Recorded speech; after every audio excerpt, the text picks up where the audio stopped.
सचिन अहिर आपले जवळचे आमदार आज एकनाथ शिंदे यांच्याकडून उपसभापती पदाचा उमेदवारी अर्ज दाखल केलेला आहे.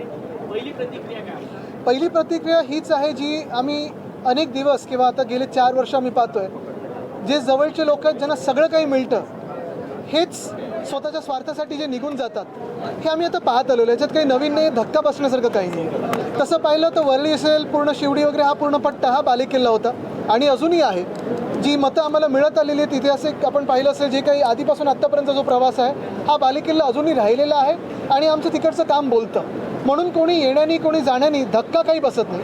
पण एकच दुर्दैवाचं आहे की ज्यांना आम्ही सगळं काही दिलं, जवळ होते. बरं, ही एक व्यक्ती अशी नाही की आदित्य ठाकरे भेटतच नाही, ते बोलूच नाही शकत, कारण परवा पण आम्ही पुण्यातून एकत्र चालू. हे सगळं जरी खरं असलं तरी प्रश्न हाच येतो की अजून काय पाहिजे तुम्हाला, अजून किती ओरबडणार. म्हणजे स्वतः आमदार आहेत, जी प्रभाग समिती तिथे मी त्यांच्याच मुलीला NGOच्या जे काही कोटा असतो त्याच्यातून प्रभाग समिती दिलेली आहे. भावाला मी BSCची समिती दिलेली आहे. भारतीय कामगार सेनेत पद आहे, शिवसेनेत उपनेता पद आहे. एवढं सगळं होऊन देखील BSC तर आहेच, BSCचे याच्यावर युनियनचे अध्यक्ष आहेत. मग अजून तुम्हाला काय पाहिजे हा एक प्रश्न पडतोच. म्हणजे आम्ही काही कमी दिलं का? तसं नाही आहे. जे काही इतर बोंबलत असतात की भेटत नव्हतं तसंही होतं का? तर रोज तुमचे माझ्यासोबत फोटो आहेत, रोज येता जाताना भेटता. मग अजून काय करायचं तुमच्यासाठी? रोज काय तुमच्या आरत्या करायच्या का? हाच एक प्रश्न पडतो. पण कोणी येण्याने कोणी जाण्याने काही फरक पडत नाही. जो बालेकिल्ला आहे तो तसाच राहणार. अरे परवा पुण्यावर येताना आमची सखोल चर्चा, कुठे कुठे काय काय करायला पाहिजे, काय परिस्थिती आहे. पण एक निश्चित होतं, थोडं मनात नैराश्य होतंच की आता लोकशाहीचं कसं होणार, लढणार कसं, असं तसं हे सगळं होतं की आता पुढे काय होणार, संविधानच बदलत आहेत. पण मुळात हाच प्रश्न आहे. जे जात आहेत त्यांना, मग सचिन भाऊ असतील किंवा सगळे कोणी असतील, त्यांना हाच प्रश्न आहे. जे खासदार गेलेत किंवा आज हे गेलेले आहेत, पुढेही कोण जे फोडायला ते ज्यांच्यावर लक्ष असतील, की जे आपली मंदिरं लुटत आहेत. अयोध्येचा जमीन घोटाळा ज्यांनी केला, उज्जैनमध्ये जमीन घोटाळा केला, अशी हिंदू मंदिरं लुटणाऱ्यांसोबत तुम्ही कसे बसू शकता?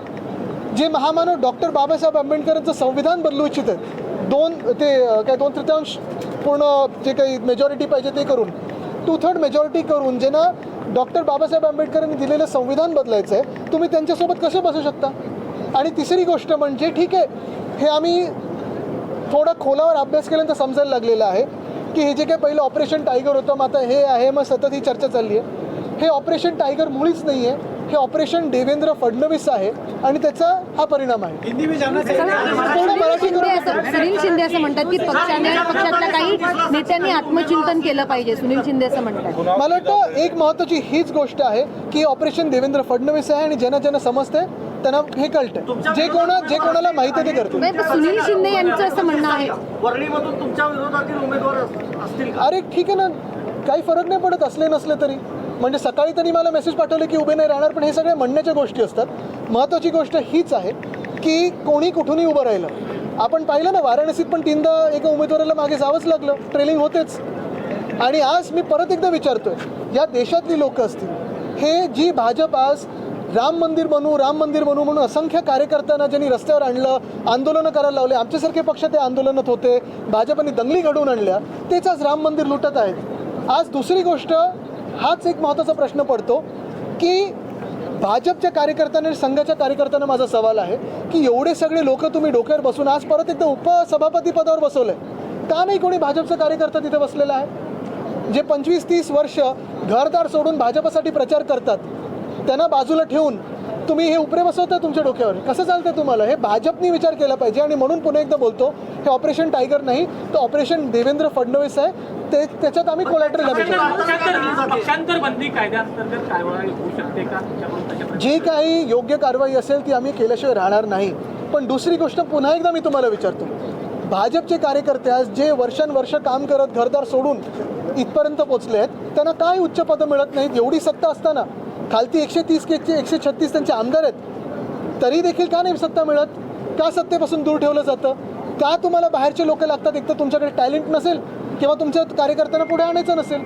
शिवसेना ही सत्ता पक्षांना संपवायची. थांबा, वरळी पुढचे आमचे तिकडचे. 2 प्रश्न तुम्हाला. तुम्ही म्हणतात 2019ला पहिली सर्वात संधी तर आपण सचिन अहिरांना दिली होती, सुनील शिंदे असताना पहिली आमदारकी त्यांना दिली. नाही, पहिली आमदारकी सुनील शिंदेनं मिळाली होती. पण सचिन अरे वरळीच असून तुम्ही असे सचिन अहिरांना पण बघा, जे ज्यांना शब्द दिला आम्ही तो पाळला. आमदारकीचं असेल, खासदारकीचं असेल, नगरसेवक पदाचं असेल, कोऑपचं असेल, ज्यांना आम्ही शब्द दिले ते पाळले. आम्ही शब्द पाळणारे आहोत. तुमच्याकडून ती निष्ठा तुम्ही पाळते की नाही हा तुमचा प्रश्न आहे, तो आमचा प्रॉब्लेम नाही आहे. आम्ही जे शब्द देतो ते आम्ही पाळतो. तुम्ही जो आम्हाला शब्द दिला होता निष्ठेचा किंवा सोबत राहण्याचा या परिस्थितीमध्ये तुम्ही पाळला नाही, तुम्ही त्या वचनाला जगू नाही शकलात, हा तुमचा प्रश्न आहे. सुनील शिंदे सुद्धा नाराज असल्याचं दिसतंय. आदित्यजी, सुनील शिंदे अरे तुम्हाला ते सुद्धा गाणंच सांगतात का? आता त्यांनी प्रतिक्रिया दिलेली आहे. त्यांनी आता प्रतिक्रिया दिली आहे. का केली जाते, पंतप्रधान पदासाठीची काळजी का घेतली जाते? निश्चितपणे काळजी आहे. जर काल पण उद्धव साहेबांनी सांगितलेलं आहे की जर एखादी मराठी व्यक्ती पंतप्रधान बनत असेल तर त्यांचे पंख छाटण्याचं काम चालू आहे. तसं आपण पाहिलं असेल तर नितीन गडकरीजींचे पंख छाटले नाहीत का? शिवराज सिंग चौहान खूप चांगले मुख्यमंत्री होते, वरच्या कॅबिनेटमध्ये घेऊन शांत केलंच ना त्यांना. तसंच आत्ता जी काही चर्चा आमच्या कानावर तर येते ही तुमच्या कानावर पण येत असेल. 29चे जे पंतप्रधान पदाचे चेहरे असतील त्याच्यात फडणवीस साहेबांचा चेहरा आहेच भाजपकडून. काही देशभरात आहे वगैरे हे आम्हाला माहीत नाही, पण भाजपकडून चर्चा तर आहे.